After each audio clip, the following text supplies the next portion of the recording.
اور میرے آقا ایک دن ایک باغ سے گزر رہے ہیں تو کہتے ہیں وہاں پر میرے آقا جس سواری پر سوار تھے نا وہ بدکنے لگی. تو میرے آقا نے پوچھا, اس کے پاس قبریں تھیں تو پوچھا کہ یہ کس کا قبرستان ہے؟ کہا کہ یا رسول اللہ یہ کافر لوگ ہیں, مشرک لوگ ہیں, ان کی قبریں ہیں. تو میرے آقا نے فرمایا کہ ان قبروں والوں کو عذاب ہو رہا ہے, ان کے عذاب کی وجہ سے یہ جانور میرا جو ہے یہ بھی بدک رہا ہے.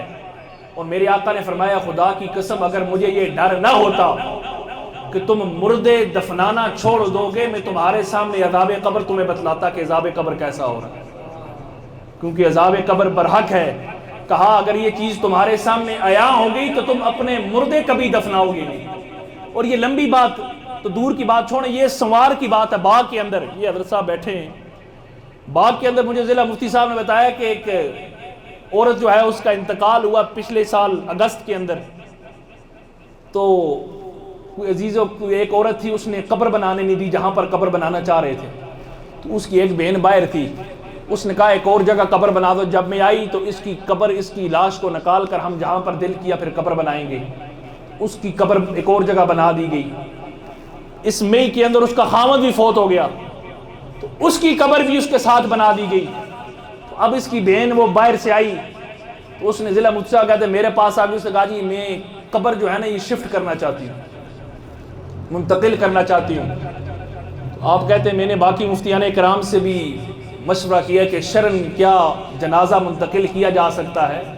تو شریعت نے کوئی ایسی چیز نہیں رکھی کہ ایک بندے کو دفنائیں پھر اس کو نکالیں. ہاں اگر کوئی اس قسم کا قبر کوئی سلائڈنگ کے نیچے آ گئی یا کوئی اس قسم کی جو ہے آسمانی آفات کوئی آ گئی ہیں, زلزلہ آ گیا اس قسم کی کہ اب لاش نہ نکالے بغیر چارہ نہیں ہے, وگرنہ یہ جو برزخ کی زندگی ہوتی ہے اس کا چھیڑ چھاڑ کرنی نہیں چاہیے.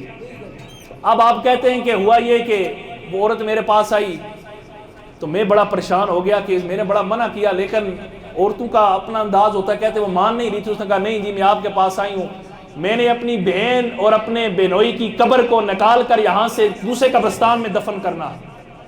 تو کہتے ہیں میں بڑا ڈر رہا تھا کہ یہ قبروں کا سال ہو گیا, اگست میں آج 9 ماہ ہو گئے, اندر کیا حال ہوگا. تو یہ بار بار کہتے پھر میں نے 2 بندے کو کہا جی وہ بندے قبریں کھوتے انہیں لگائیں, قبریں تیار کی جائیں, رات کو قبر جو ہے ان کی شفٹ کریں گے. تو کہتے دن کو, یہ سوموار کی بات ہے, قبر دن کو تیار ہوئی. کہتے رات کو ہم گئے, میں نے کہا جی اعلان نہیں کرنا. کہتے میں ڈر بڑا رہا تھا تو اعلان نہیں کرنا, کوئی مخصوص بندے اس اور کارب لے کے گئے. کہتے ہیں جب ہم نے اس کی بہن کی قبر کو کھولا تو وہ تابوت میں بند تھی. تابوت اٹھانا چاہا تو وہ لکڑ گل گئی ہوئی تھی نیچے, وہ جو تختہ جو ہے اوپر تابوت سے الگ ہو گیا. کہتے جب وہ الگ ہوا تو نیچے صحیح سلامت لاش موجود ہے. کہتے ہیں کہ لاش جو ہے نا وہ اکڑ جاتی ہے جب کافی دیر رہے اکڑ. کہتے ہیں بالکل وہ نرم لاش. اب بہن نے کہا کہ میں نے منہ بھی دیکھنا. تو کہتے ہیں کہ میں نے کہا کہ جو اس کے زیو کارے میں پردہ تھا, کہتے ہیں اس کی بہن نے اس کا چہرہ بھی دیکھا, کہنے لگی چہرہ بھی صحیح سلامت ہے. کہتے ہیں پھر دوسرے بہنوئی کی لاش کو, کیونکہ وہ پچھلے مہینے ان کا انتقال ہوا تھا, وہ تابوت کے اندر ان کا تابوت صحیح سلامت تھا, لیکن کہتے ہیں دونوں قبروں کے اندر سے بدبو نہیں آ رہی تھی بلکہ خوشبوئیں آ رہی تھی. مفتی صاحب نے بڑی خوبصورت بات کی, انہوں نے کہا اگر ابھی بھی بندہ اگر محنت کرے نا, تھوڑی سی محنت, تو یہ قبروں کی زندگی سلامت ہو سکتی ہے. یہ قبر کے اندر جو بندہ رہتا ہے یہ سلامتی ہو سکتی ہے, کیونکہ قرآن کہتا ہے کہ ہم اسے پاکیزہ زندگی دیں گے. وہ کہتے ہیں کہ ہم تو دور کی بات کے کتابوں کے اندر پڑھتے تھے, دور کی بات, کہتے ہیں میں نے آنکھوں نے دیکھ لیا کہ لاش میرے سامنے. کہتے پھر ہم نے دوبارہ جنازہ پڑھا, جنازے کو تختے پر رکھا. کہتے وہ لاش بالکل جو ہے وہ نرم, جس طرح ملائم ہوتی ہے, جس طرح بندہ ابھی زندہ ہے.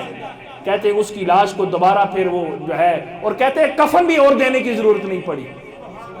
آپ دیکھیں کہ جب بندہ اللہ کے حضور پکی سچی توبہ کر کے, پکی سچی توبہ کر کے, اور قرآن جس کی بات کہہ دے کہ ہو بندہ مومن نیک عمل کرے, تو ہم کیا کریں گے, اسے کون سی زندگی عطا فرمائیں گے؟ پاکیزہ زندگی عطا فرمائیں گے. اگر پاکیزہ زندگی دنیا کے اندر ملی تو دنیا موت کا دار و مدار ہی دنیاوی زندگی پر ہے, تو اس کی قبر کی زندگی جو ہے وہ کامیاب ہو جائے گی. قبر کے اندر اگر پاکیزہ زندگی ملی تو وہ تو پھر نور علی نور ہو جائے گا, اور اگر محشر کے میدان میں بھی اللہ اسے پاکیزہ زندگی عطا فرمائے تو بندہ وہاں پر بھی کامیاب ہو جائے. اس لیے کوشش یہ کریں کہ سچے دل سے رب کے حضور توبہ کی جائے. جو غلطیاں ہو گئی ان پر عفو درگزر جو ہے اپنے مسلمان بھائی نے اگر کسی نے کیا اسے معاف کر دیا جائے.